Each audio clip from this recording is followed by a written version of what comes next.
Hello and welcome. You're watching the Policy Times. Policy Times is extremely proud today because a journey on blue economy was the one that me got connected with Dr. Shekhar. And I think since that day, Dr. Shekhar and me, Akram Haq, as editor of the Policy Times, now are connected. And it took almost 4 years to do a session on blue economy. And when we are doing it, there is no better panel than the two real veteran experts that we have today in this show. Dr. Admiral R.K. Dhawan. I mean, he needs no introduction. My chair of the session, Dr. P. Shekhar, will introduce. Dr. P. Shekhar is a noted scholar in the field of blue economy and a lot of other things. He's an architect of the doctrine called secure governance. And he is also one of such initial persons who coined the idea of blue economy in India when it was not that famous. While Dr. Professor Atri and our Admiral Dhawan sir is really expert and leader on this domain.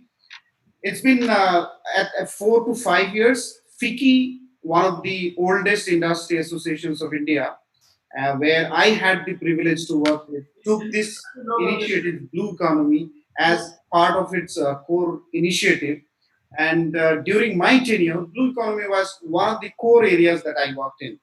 And we wanted to like bring a comprehensive paper where Dr. Atri has helped a lot to articulate that, and we had a task force where we had a renowned academicians as well as industry people, and we draw a map or an action agenda as to what should be a defined role for industry in that. And I think we have been very much successful during that.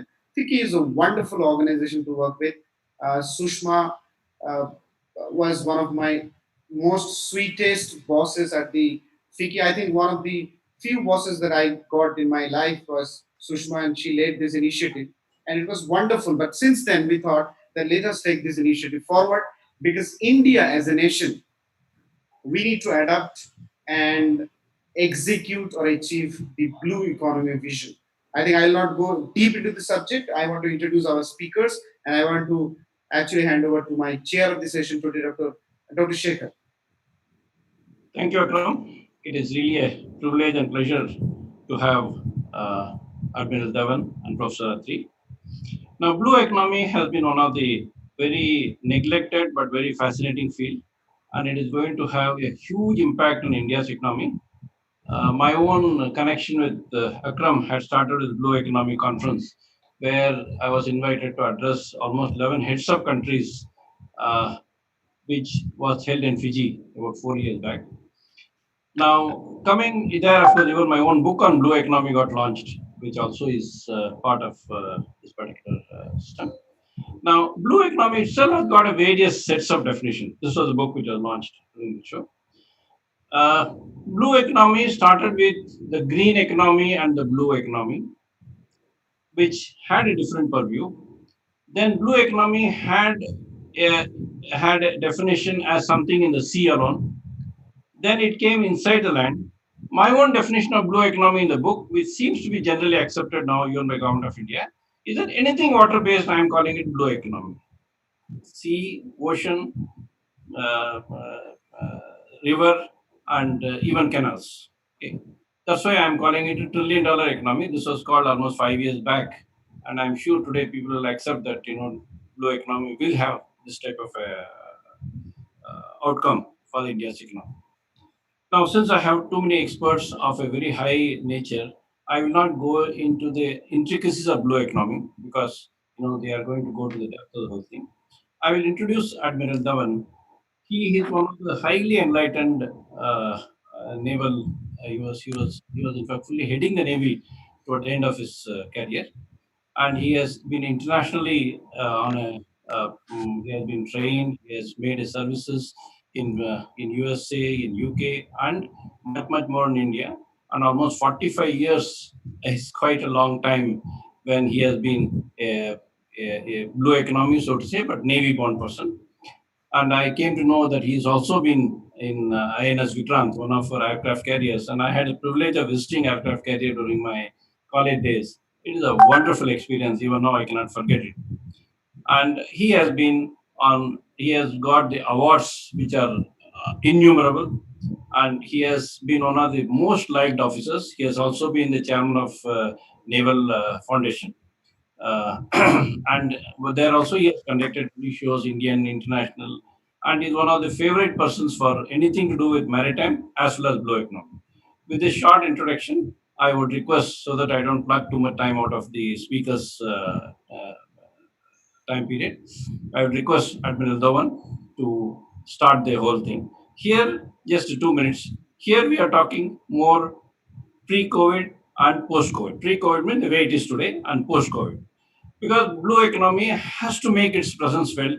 Because even if you see COVID, water is the only thing which is supposed to be, which is supposed to make the COVID virus fearful. That means virus is afraid of water. Anything you say, oh, you plus wash your hand, wash your hand, wash your leg, wash your body, wash your clothes.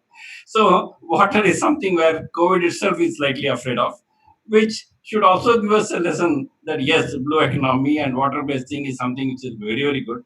And I'm sure our Professor Dhawan, Admiral Dhawan, will have a lot more to say based on his experience. And Admiral Dhawan. Thank you very much, Dr. Shekhar. Good evening, ladies and gentlemen. It is indeed a privilege for me to share my thoughts with all of you today on India's vast maritime interests and how they impact and have a relationship with the nation's economic growth to harness the blue economy in line with the vision of Atmanirbhar Bharat or self-reliant India, so as we can have a revival of the nation's economy in the post-COVID environment. But before all that, we would like to get a perspective on the maritime domain. India, as you all know, is essentially a maritime nation with a natural outflow towards the seas. And the best way to understand the maritime perspective is to put the map of India and the surrounding Indian Ocean upside down. When you do that, you quickly lose your continental focus and you realize that we in India need to look outwards towards the seas which surround us on all three sides. And it also brings home the fact that we are heavily dependent on the oceans and the seas for our external trade, for our resources, for our economic well being and prosperity, and for our maritime security.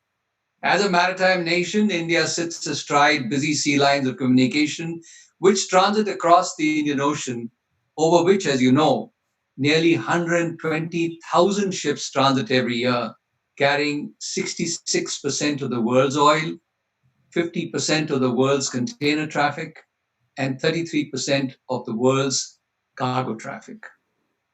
Now, what I would like to highlight here is the issue that in the past few years, under the leadership of our Honorable Prime Minister, there have been, can you see me on the screen? Yeah, yeah. That in the past few years, Yes, sir, we under can the see you. leadership of our Honorable Prime Minister, we have had a series of initiatives for sustainable development in the maritime domain, along with the quest to harness the blue economy. Now, currently, we are actually fighting a war. And since the Second World War, the coronavirus or the COVID disaster is perhaps the biggest disaster which has seen, which has impacted every aspect of human life. And it has expanded to not just being a health or a medical disaster, it is also an economic crisis, as well as a humanitarian, as well as a social crisis.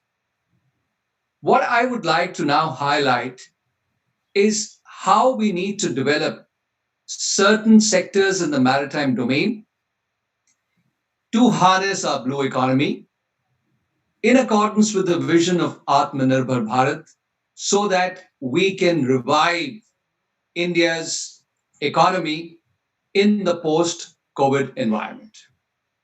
First, the port and harbors, the development area. We have, India has 12 major ports and over 200 non-major ports. And the current port handling capacity of 1,500 million metric tons per annum is likely to increase to 2,500 million metric tons per annum over the next 10 years. We have also the government's plan, which is for the Sagarmala project, which is a port-led development initiative based on four pillars of port modernization, connectivity, port-led industrialization, and the coastal community development. Sagarmala actually envisages investment of over 60 to 70 billion US dollars, and the aim is to develop transshipment hubs as well as to develop infrastructure. Now, this is going to give a major boost to India's economy because not only on the development of the port infrastructure, because of the employment opportunities which would be generated in the entire maritime sector as such. We then have the opportunity through the Sagarmala project for connectivity of our major ports to the hinterland through the connectivity by the intermodal, multimodal road and rail connectivity, as well as development of our inland waterways. As you're aware, India has about 14,500 kilometers of navigable inland waterways, and of these, in the first phase, the government is developing about 6,000 kilometers as five major national waterways. And these would ensure that currently 94% of freight in India is moved or handled by road or rail. The development of our coastal shipping as well as inland waterways would ensure increased transportation of this freight over water, which is cheaper, safer, as well as cleaner. And this again will open up a host of opportunities for the sustainable development in the maritime domain. Firstly, we must also understand that oceans are central to life on Earth. They are rich in oil and mineral resources. They are the suppliers of oxygen. They are the absorbers of carbon dioxide and a virtual heat sink, which is rich in biodiversity and has emerged as the global economic highways for transportation of seaborne trade. With depletion of resources on land, humankind has turned towards the seas for resources. And there is a misperception that the oceans are an unending resource base and an infinite sink. Nothing could be further away from reality. And over the past few decades, we have witnessed indiscriminate pollution of the ocean and contamination of the natural marine habitat, resulting in a detrimental impact of climate change on the oceans. Studies have indicated that nearly 80% of all pollutants in the oceans emanate from land. And if the current rate of pollution continues, in a few decades from now, we will have more plastic in the ocean than fish. So the blue economy has emerged as a new paradigm. And I would like to define the harnessing of the blue economy as the development of all our maritime interests by optimal utilization of resources with minimum impact on the environment to ensure sustainable development of the oceans. As we mentioned that India is heavily dependent on the oceans and the seas. We have a long coastline of 7,516 kilometers. We have an exclusive economic zone of over 2 million square kilometers. We have over 1,300 islands and islets as part of the Andaman and Nicobar group in the Bay of Bengal and the Lakshadweep group in the Arabian Sea and islands of the west and east coast of India. We also need to look at our shipping sector because, as you all know, 90% or 95% of India's trade by volume and 77% by value transits by sea. And our shipping industry comprises about 1,430 ships which fly the Indian flag. And recently, the government has given a boost for registration of larger number of ships because while 90% of our trade transits by sea, only 7% is carried on Indian flagships. So there is a need to correct this imbalance between the flag and trade. And this is another sector which we need to revive in the coming years to revive our economy. The next area is our vibrant shipbuilding community. India has over 27 shipyards, but our shipbuilding capability is there, but our currently our percentages with regard to the world shipbuilding is a meager 0.15%. And the government has given incentives to accord the infrastructure status to shipbuilding and also to permit 100% foreign direct investment into shipbuilding. We would therefore need to actually, one of the action plan would be to prepare a 30-year shipbuilding plan for the country where we look into our capabilities and requirements and build ships across the various tonnage that are required. And these could be the large container vessels, the LNG carriers, the oil tankers, because as you know, 80% of our oil requirement, 40% of our gas requirements are imported. And right now, these are transited on board not Indian ships, largely on ships of other flags. And we pay huge amounts of money in terms of freight, over 50 billion US dollars every year. Therefore, there's a need that ships of the future should be built in India as part of our initiative of Atmanirbhar Bharat.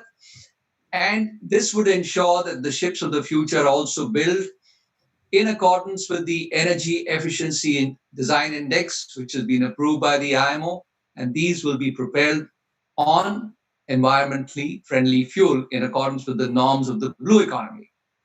An area I would like to specifically mention is that of warship building in India.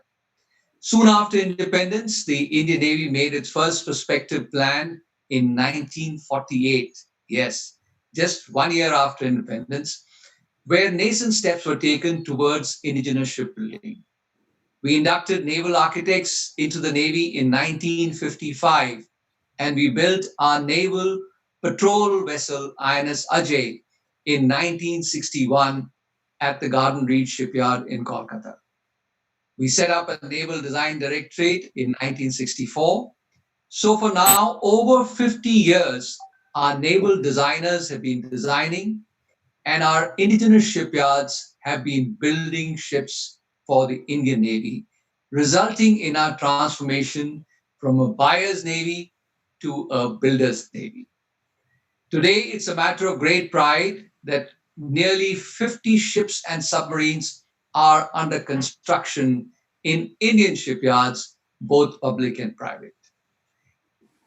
And these range, as you know, from aircraft carrier to frigates, destroyers, and submarines. I consider that this is one of the finest examples of Atmanirbharta and Swadeshikaran, or self-reliance and indigenization.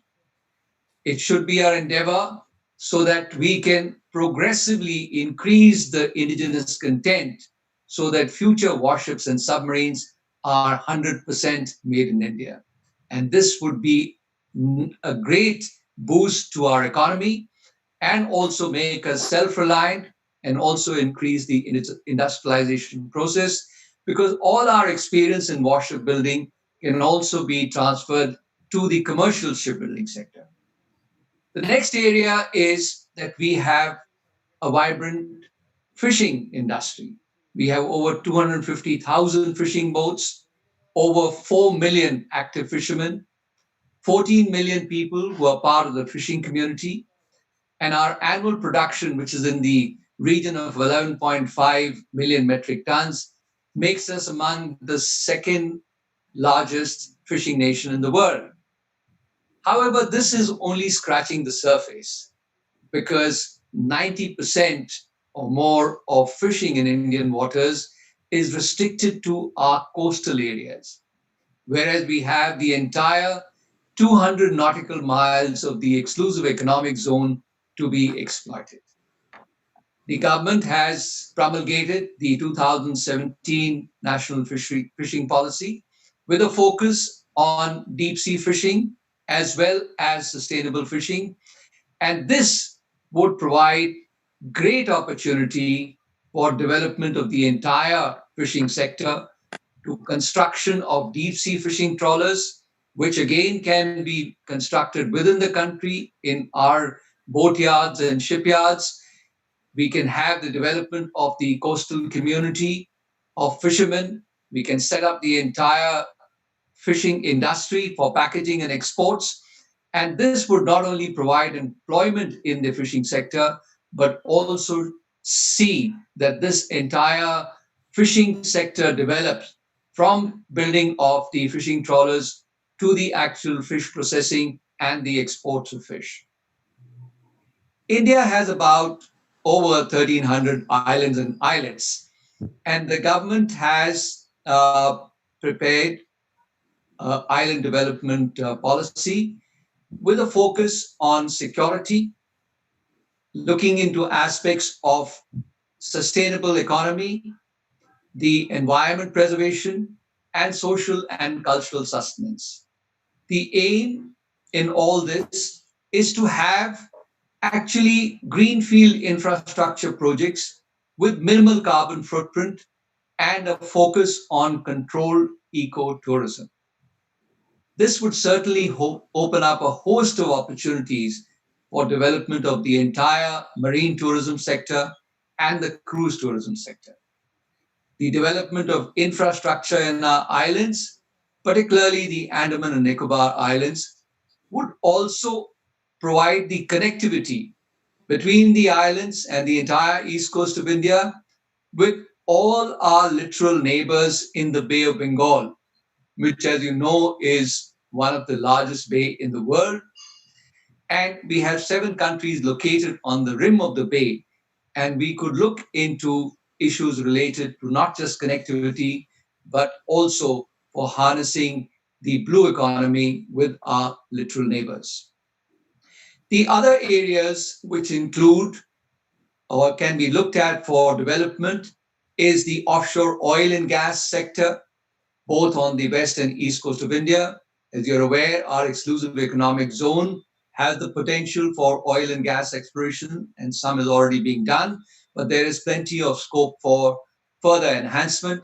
For deep seabed mining in the central Indian Ocean, where India has been allocated a large area way back in 1987, and also the pioneer status. This is another area which can grow. Another area is the issue related to a niche sector, which is that of renewable sources of ocean energy. When we look at the renewable sources of ocean energy, we look at the offshore wind energy, the tidal energy, and the wave energy, and also ocean thermal energy conversion.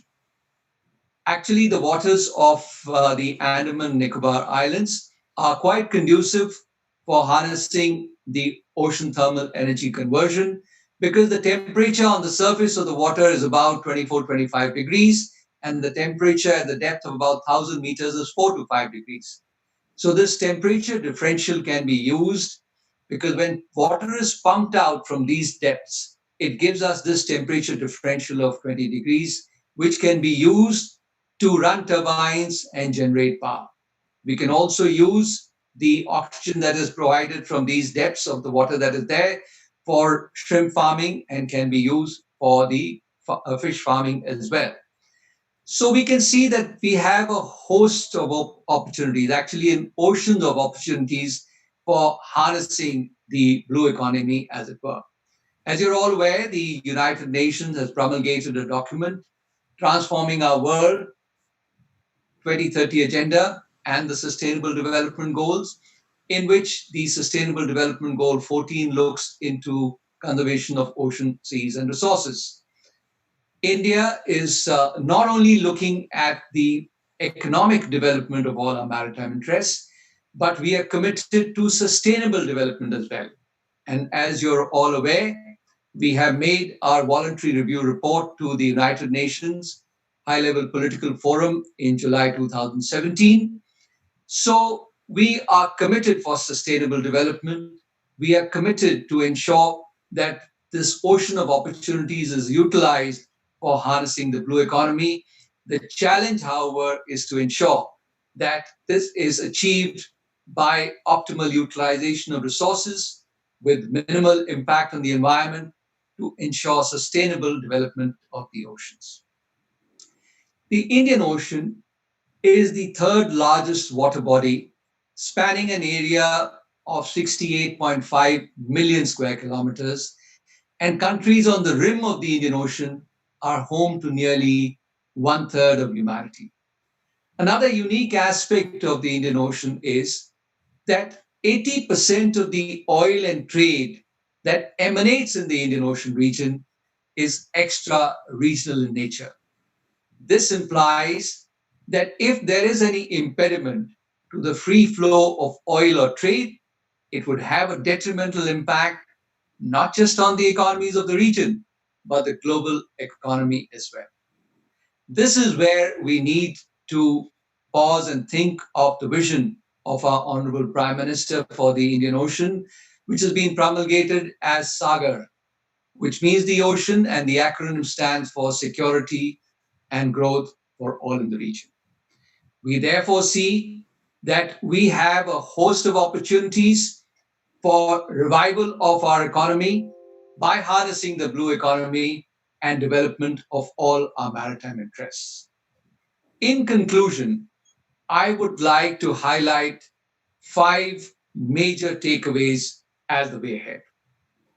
As I mentioned, the United Nations document Transforming Our World, the 2030 Agenda, and the Sustainable Development Goal 14 provide the template for conservation of ocean, seas, and resources. India now needs to draw up a perspective plan for sustainable development in different avenues of our entire maritime sector. As a maritime nation, we have tremendous potential for harnessing the blue economy and for indeed revival of our economy in the post-COVID scenario. What we need to do is to draw up a comprehensive national maritime policy for harnessing our blue economy and sustainable development of the oceans.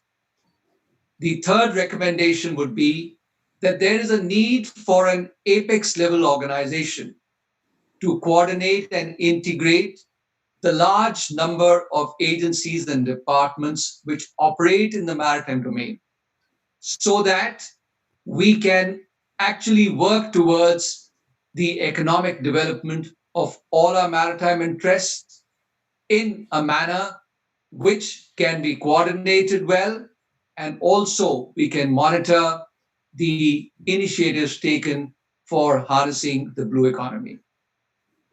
In order to fully implement the Honorable Prime Minister's vision of SAGAR, or Security and Growth for All in the Region, we need to draw up a comprehensive maritime cooperation roadmap with other littoral neighbors and countries of the Indian Ocean region to harness the blue economy and also use these measures to revive our economy by this maritime cooperation.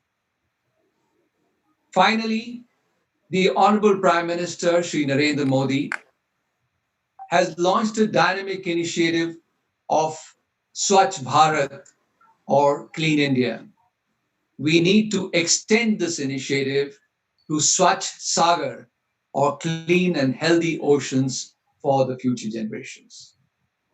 The seas around us are gaining newfound importance as each day goes by, and I have no doubt that the current century is the century of the seas.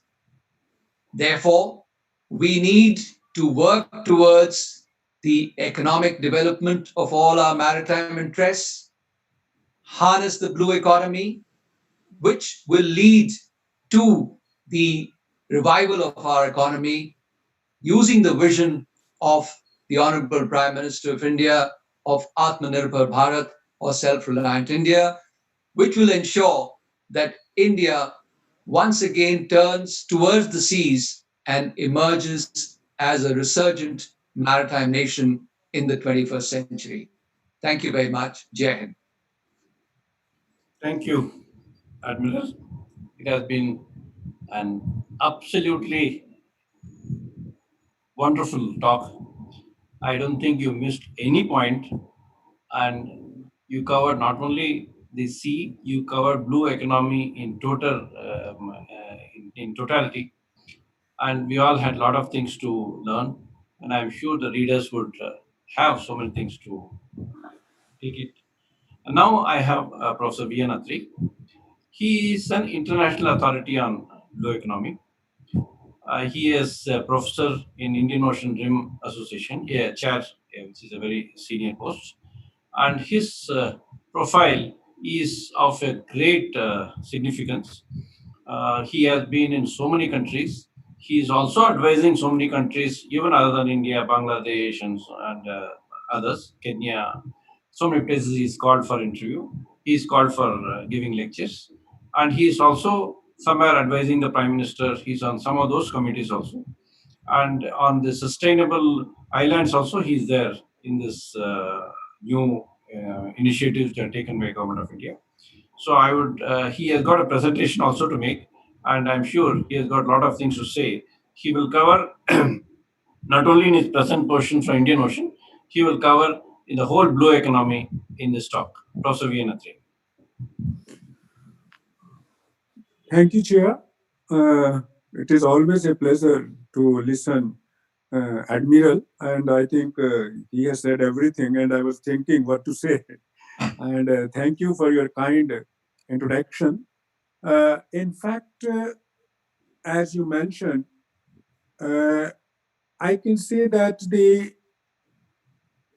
blue economy, I view it, although you see the part of my presentations focusing on identifying the definition of the blue economy, identifying the sectors of the blue economy, the overview of the blue economy of IORA, blue economy of India, on which Admiral spoke in length, and there is nothing to add more. And then the reimagining blue economy with COVID-19.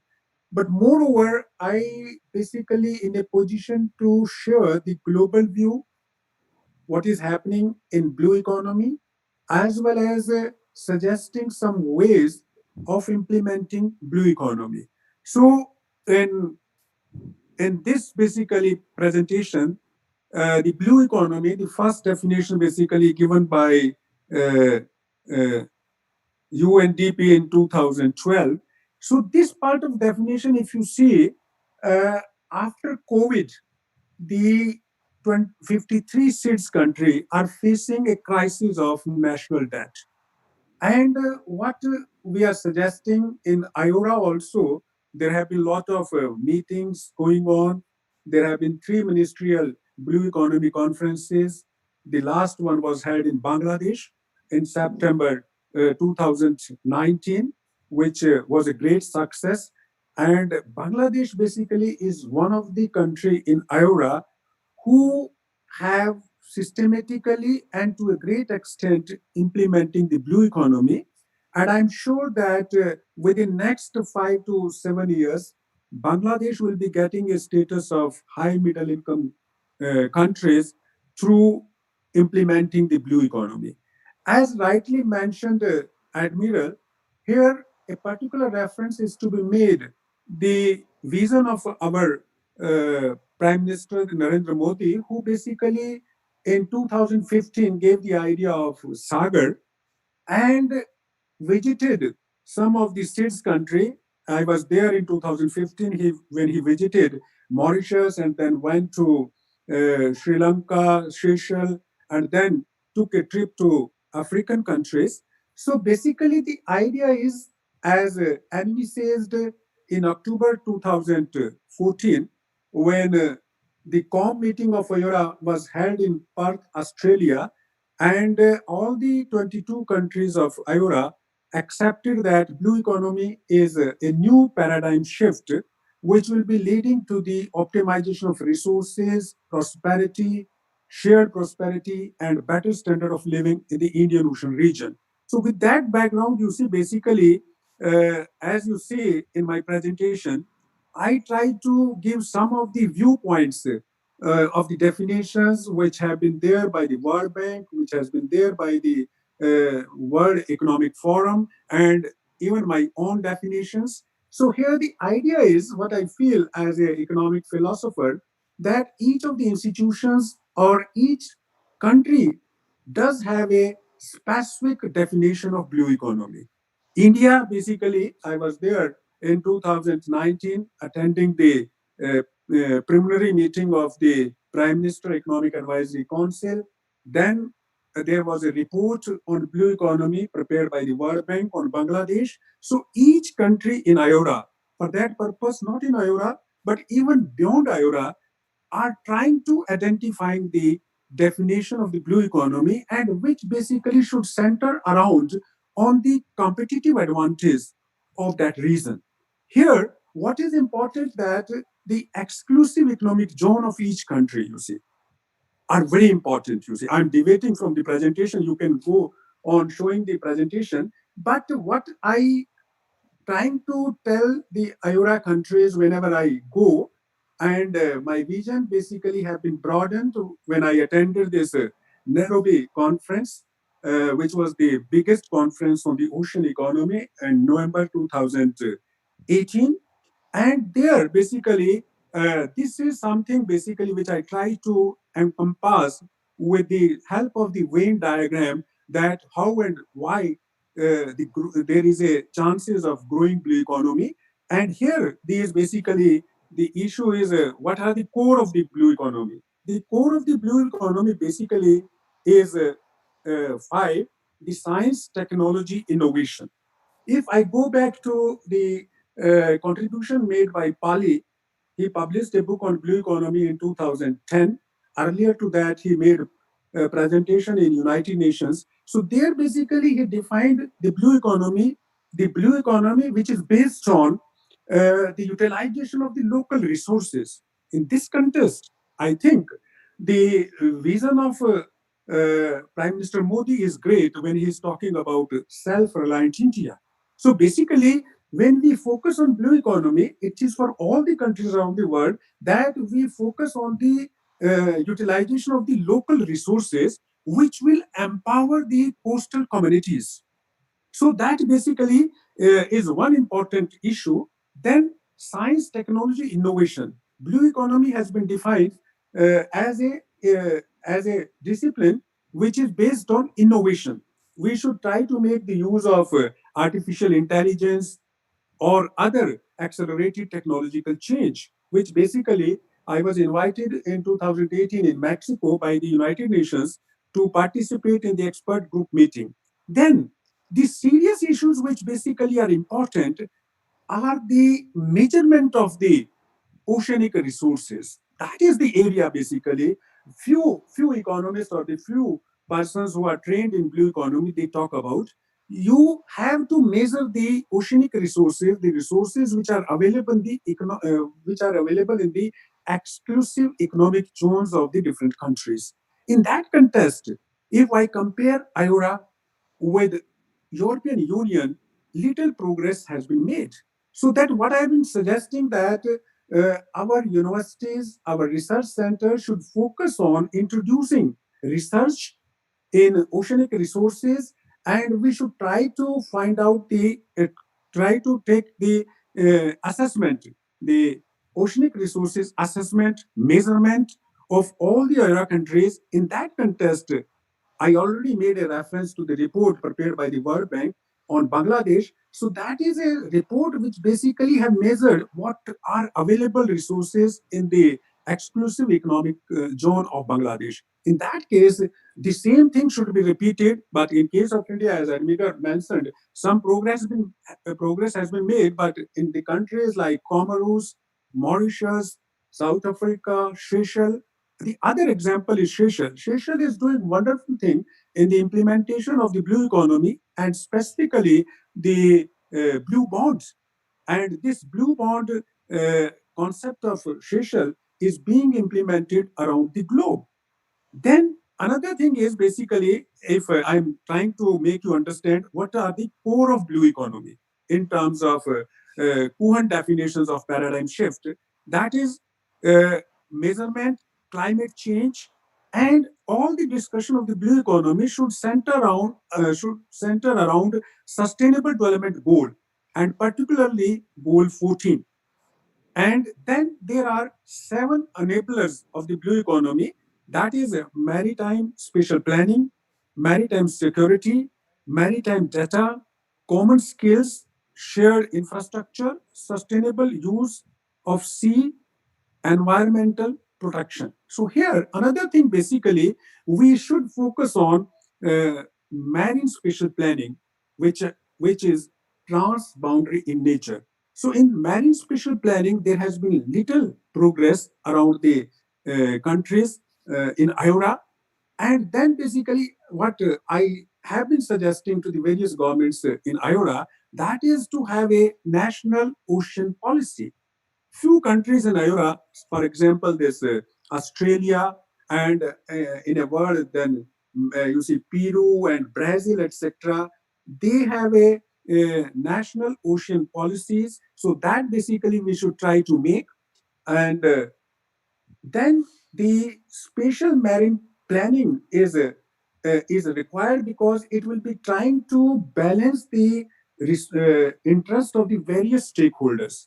The tourism industry is there, the other coastal industries are there, then basically the oil and gas industry, and then the harnessing the other resources. So all those things should be taken into account. Then basically here, I try to give some of the uh, uh, ministerial conferences view, which is there in the presentation. So now the question is, what is the potential of blue economy in during the pandemic area, pandemic the COVID-19 and post COVID-19? So what has been the impact of COVID-19 on blue economy? So to that, basically, if you try to see, and I have been going through the latest reports published by UNCTAD, published by WTO, published by other institutions. So this COVID-19 have greatly impacted the world economy, the global economy. It is more severe than the Great Depression of 1929. It has reduced the global income by, you see, by huge margins. I don't go into the data, but basically, it has affected the global economy, GDP. It is affecting the employment, and the major sectors all around the world, basically, which are beneficial to the humanity through blue economy. They are the tourism and fisheries and aquaculture.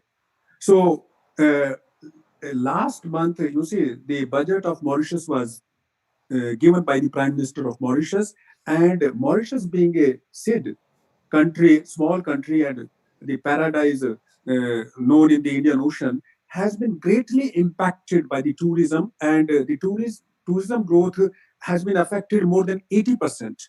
Similarly, the Seychelles, similarly, the other, you see, small island country, which numbering 53. So most of the income, 50%, more than 50% of the income comes from the coastal tourism. So, according to the, you see, basically the World Tourism Organization, the tourist arrivals have been adversely impacted, and it is impacted in such a way that I think till next 2 years, it will be difficult to revive the tourism industry because most of the hotels they have been turned into the hospitals. The same is applicable to the Europe. to the Mediterranean Sea. The same is applicable to the Organization of Eastern Caribbean countries. So, in that context, basically, the tourism industry has been greatly impacted. In that way, if I try to take you what has been happening in the European Union, because European Union is the organization which systematically produced the report on blue economy, and I have been emphasizing the IORA countries that time has come that we should think about the IORA blue economy, which is still in making, and there is no research. So the European Union published a report on blue economy on June 11, 2020. In that report, basically, there are two things which I want to highlight. This is a very big report, more than 200 pages. One is that the share of the blue economy in European Union GDP was 1.7% in 2009. As on today, it is 1.5%.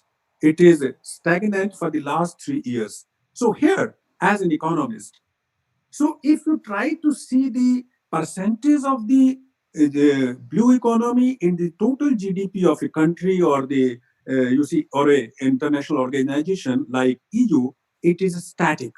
So that basically uh, makes us to think how much income can be increased through blue economy. This is one thing. But if you take the employment angle, the employment basically was 1.8% of the total employment was provided by the blue economy. They call it blue growth also. But now, during the last 2 3 years, the employment generation by the blue economy in the European Union has been 2.2%. So that is a significant change. That is what is desirable. And that is what have been emphasized in all the books by Guntar Pali, who basically considered as a father of blue economy, the blue economy version 2, version 3. And they basically say that the blue economy is important because it will be generating gainful employment for our youth. It will lead to the women empowerment, and it will be helping the future economy. So, in that context, the latest thing, if I come back to the view of the World Bank, so in one line, blue economy is the economy which basically talks about the oceanic industries, the rising component or rising intervention of human activity in the ocean development space. So, if the human activity in terms of industrial industries, you see, whether you talk about the traditional industries, whether you talk about the emerging industries, and the classifications are there. I'm not going into the detail. So that has a adverse impact on the health of the ocean. And as Admiral rightly mentioned, that by the year 2050, there will be more plastic in the ocean than the number of the fishes. So that is basically the ocean have been very important.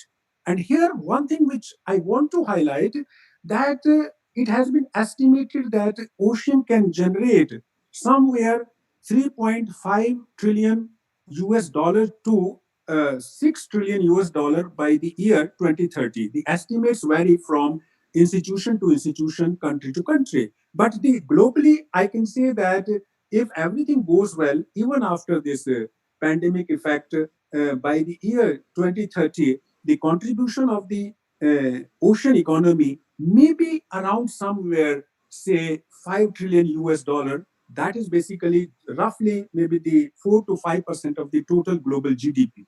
So, in that context, the important thing is that the non market resources, the non market contribution of the oceanic resources has been estimated around $125 trillion. So, basically, oceans, as we know, generate oxygen, provide food, uh, and try to uh, control the climate, keep the climate in change, and determine the weather patterns, you see, the climate patterns, and also provide the sea line of communications, free and secure sea line of communications, leading to the energy security and all that, you see. And it also basically the importance of the Indian Ocean takes the, you see, hundreds of thousands of ships from Europe to the Asia and all that. And Asia basically in the 21st century is the manufacturing hub. So all those things basically needs to be covered under blue economy. But coming to the conclusion, what I say that there are few things which needs to be done in addition to the conclusion which I presented in the PPT. One thing is that we should focus on sustainable practices in ocean related industries. To me, sustainability is the core of blue economy. Not only the blue economy, but even the landlocked economies, which are linked with the blue economy, because you yourself rightly defined that the blue economy is not limited to the ocean. It is extended to our seas as well as rivers, lakes, and all that. This is one of the outcome which was there in the Nairobi conference. And the other thing basically is that blue economy should be viewed in context of sustainable development goal, and particularly the goal 14, life below earth, below water. So that is basically there are targets set by the United Nations from 14 to 14.7. All those things should be taken into account. Then the role of science and human activities with respect to seas and oceans. That is important. Another thing is planning of future choices and how to uh, possibly uh, uh, fight with the pandemic free world beyond 2030. So basically, there is a chain. You see, if we go to the environmentalist, you see, if there are healthy oceans, if there is pollution free oceans, if we are you see checking the loss of biodiversity, that will make the circle in the world towards the health. So that is basically healthy ocean automatically lead good health of the human being. So this is one pattern, this is the one set of you see uh, policy frames, or you see suggestions from my side. The another is creating blue thinking among our minds, and that basically being a optimistic, we need to be optimistic, innovative, and adhere to sustainability. And in that context we need to create blue thinking among our youth, because we don't know what type of professions will be there after 20 years. That is, I'm taking you in a era that what will be the designations of the positions, employment, say in 2050. We don't know. No work has been done.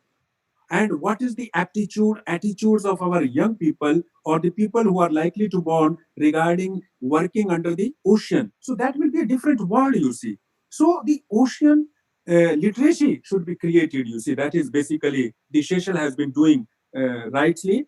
Then basically achieving or achieving the sustainable goal 5, 12, 13, 14. So all goals are interlinked, interrelated. So the research should be carried out in our universities, research institutions, and we should focus on the implementation of the blue economy. And then we should also look at the financing of the blue economy. Here, I can make the reference to Pro Blue program of the World Bank, which was initiated in 2009-17. And World Bank has created a portfolio of $5.6 billion, and they provide help to the member countries of the World Bank in four areas. One is improved fisheries governance. Second is marine litter and pollution management. The third is, you see, blueing oceanic sectors. And fourth is integrated seascape. So that is the Blue Economy Action Plan of the World Bank. And I was going through the report of the World Bank 2019, which shows how much money has been collected, given by the donor, including Norway and other countries, and how it has been used. So basically, we should also try to make our seas, oceans, and rivers plastic free, litter free. So that basically will ensure the health of the ocean, and healthy and productive ocean will create more resources, will create more employment, will accelerate our GDP as well as the global GDP in future. But in that context, we have to be cautious. And here the suggestion is that one approach which I have been suggesting, that we should try to focus on global partnership, regional partnership, sub-regional partnership, you say, and the regional economic integration can play a role in arriving at, you see, optimistic, efficient, and collaborative and cooperative ocean governance. You see, the ocean governance, the architect of ocean governance, whether it is the Indian Ocean, whether it is the Pacific Ocean, that is also lacking. So, as we put it, that we need a coordinated efforts in such a way that repetitions are avoided, you see. Then basically reference can be made to International Seabed Authority. Then the basically the initiative taken by the government of India in setting up the, you say, International Solar Alliance, you see, climate justice as emphasized by Prime Minister Modi. All those things basically we need to comprehend. We need to create the group of thinkers, and that is basically I sum up my lecture by saying that it is the time where oceans are important, but before more than that, we need to have agree on the equitable and acceptable ocean governance, so that we can use the oceanic resources in a systematic way or in a sustainable way. And the principle of sustainable development, which leads to sustainable development of the world as a whole, is the key which will lead us the future we want, which was discussed in 1987 by the Burton Commission. So these are some of the views, and thank you very much for giving me the opportunity. If there are any questions or queries, I'll be happy to answer, but I'm glad that I'm a part of the panel in which the learned speakers like you and Admiral are there, and we are at the disposal of the audience. Thank you very much. Thank you, Professor Atri. You had complimented whatever Admiral has said. But under 5 minutes, we may have to extend because there are a few important points which I would like to state. Since blue economy is a field in which I'm also quite deeply involved. If you see, nature gives us land and water. Blue economy is water. And nature has, for some reason, given water in much, much more abundance than land. If you see, in any consequence, these are the two things given by nature. And human beings and whatever they are doing, they do by their innovation. So these has to be properly seen. Even as India, we know that we have got 3.3 million square foot of land, square kilometers of land, and we got two or more than two. And if you consider the 350-kilometer thing, it may the EEZ will be more than the land area. Yes. And we also have 1,300 islands. I'm coming to the point of self-sustenance, because one is sustenance, because even in sustainable growth, we have to find some way of getting the money. In self-sustainable growth, the money comes from the system. And in my own book on blue economy, I'm trying to highlight how there is enough money in the system which we have to tap. Few small points I will tell before we close the day. One is when we have 1,300 islands, 80% of the islands are non-occupied, zero occupancy. 20% are occupied. And if you see more facts and figures, about 8 of them are much bigger than even something like Singapore and the same direction. If Singapore can be whatever it is, why don't we develop a Singapore type islands? So in my own book, I'm just saying, why don't we develop all these 1,300 other islands as smart cities? Because that has been one of the basic thing which I work on. And smart city does not mean populating it again millions of people. Smart city means keep it digressed, keep it tourist spots, keep it specialized centers, and some of them, of course, encourage them to be very big. So we are saying that those at least 7, 8 which are really big and this thing, they could compete and be good cities, taking advantage of the fact that we can have green, we can have blue, we can ensure that there's no pollution. Today there are enough technologies available by which things can be generated without pollution, encouraging in that, and they're all cost effective. Previously, people are not going for a greener thing because they were highly costly. Today, it is not so. Today, everything is possible on a cost effective basis. So, one is to convert all these islands as smart. And when I proposed this idea about 8, 9 years back, things were not taken. But today, there is an island development authority, and I'm sure they are considering. I was told even my own book is being considered in that particular way because these are highlighted in my book. Second is we also have almost 18,000 kilometers of river, and inside the land we got almost more than 180,000 kilometers of canals and so on and so forth. We are saying that every 50 kilometer encourage a hub, mini hubs, nano hubs. Across the 7,500 kilometers of seashore also, we should have, we should encourage these type of hubs, taking advantage of the CRZ norms, not by any remotest and violating it, by ensuring that we take advantage of the seaports, and we also encourage, lot of investments which will come. That means government need not have to put money in. In fact, it will be a profit center. What we have myself highlighted is we would almost have 15 million extra jobs, generating almost 50, 60,000 crores for government rather than government spending it. Of course, government has to spend the core money, but not the full money which is required. And there's enough capacity, there's enough capability, there's enough technology, there are enough investors, and with people like Admiral Dhawan, who being an admiral man, the type of thing which he said about water-based economy is something which stuns me. When people like him are there, people like you are there, people like Professor Atri is there, who has got full international norms, and I'm sure many of us can join together and help the government in formulating something. Because unless these are formulated properly, it will again be one better papers and come and giving us to 10 such conferences and summits and all, which I'm sure we will also write to the government based on whatever we are discussing. We are writing every one of these, the actual policy matter, because this comes to the organization policy times. And by this, the economy will be self-sustained.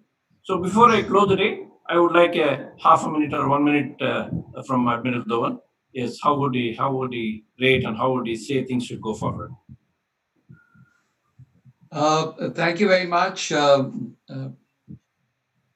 It's been really an amazing evening where so much has been discussed on the entire concept of the blue economy, what is happening on the international level, as we had Dr. Atri give us the feedback, and also the very innovative thoughts of Dr. Shekhar on having these various hubs which can be developed not only in Ireland.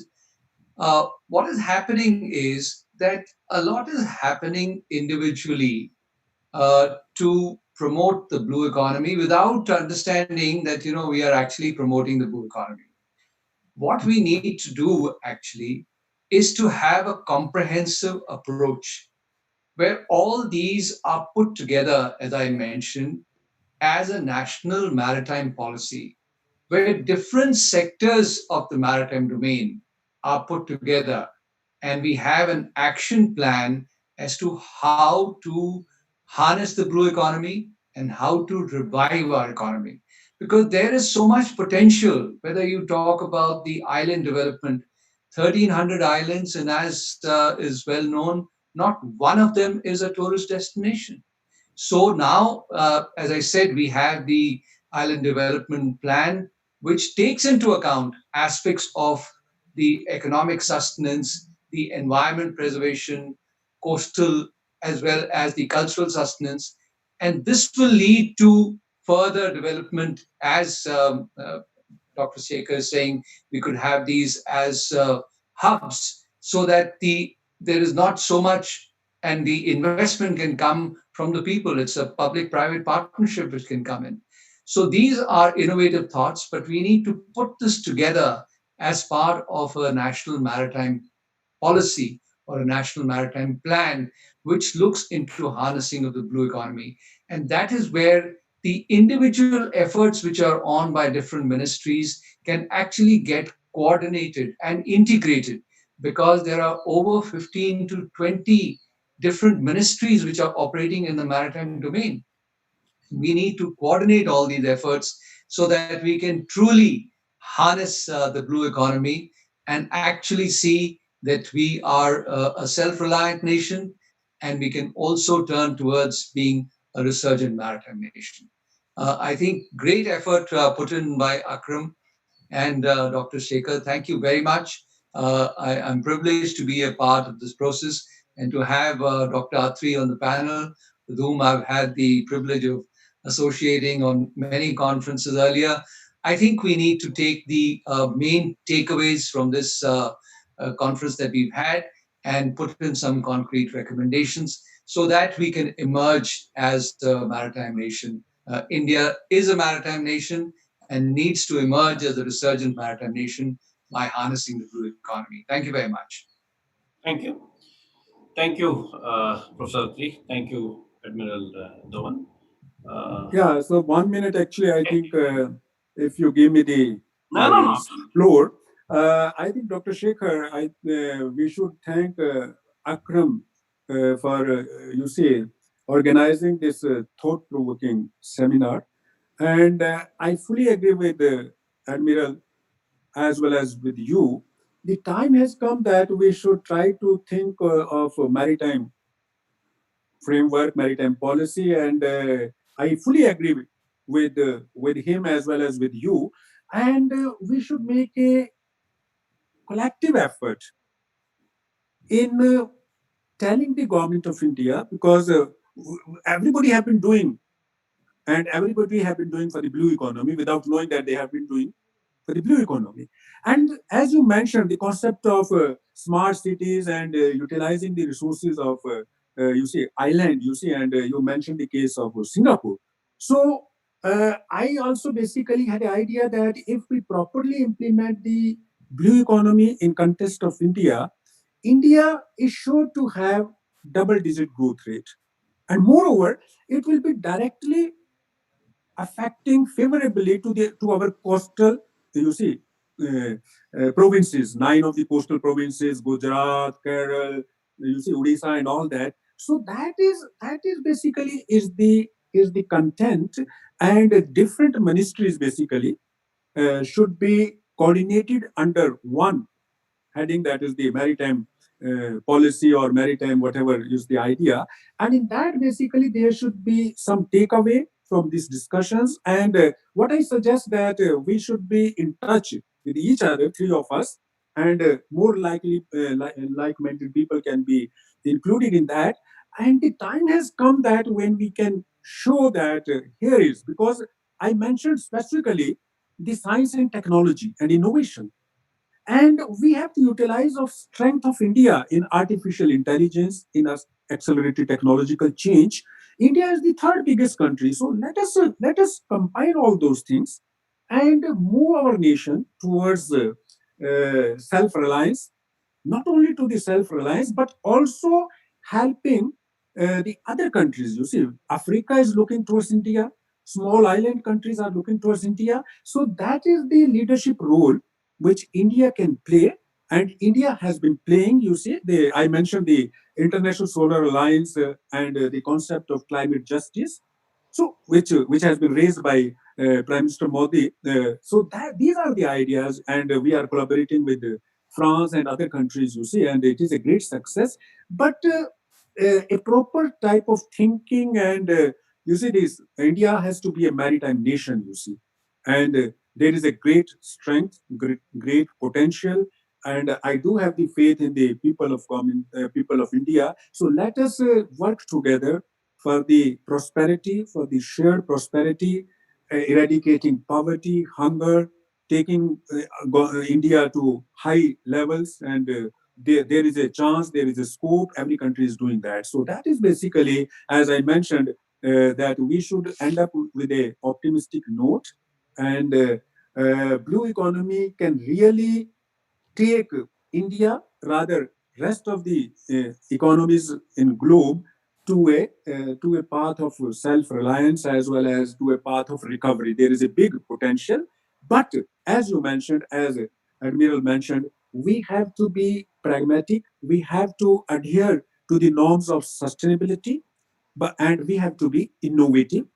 We have to be coordinated in a much better way, and we have to understand what does it mean. You see, basically it is a it is a momentum, it is a inertia which will translate the gains from this ocean economy to the or blue economy or blue growth to the rest of the economy, you see. So that is, I think, is my observation, and thank you very much.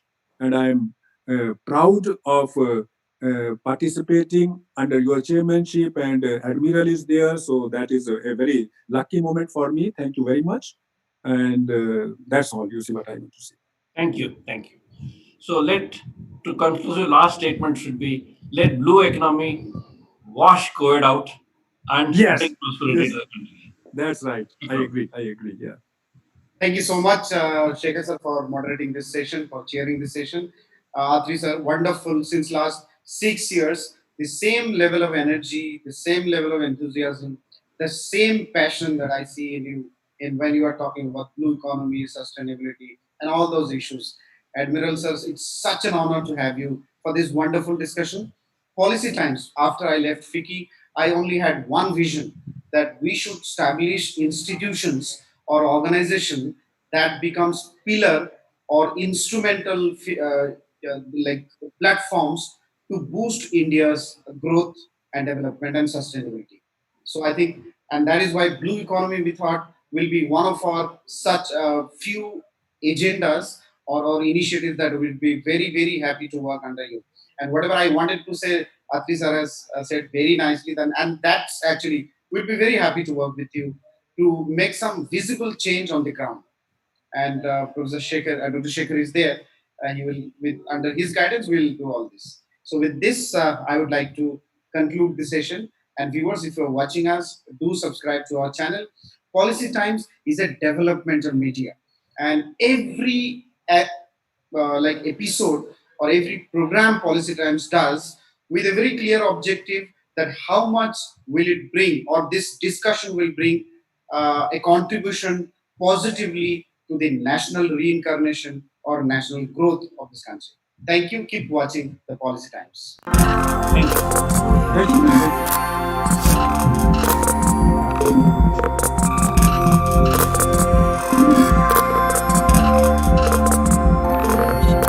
I hope you enjoyed, sir. Yeah, thank you so much, and congratulations to you.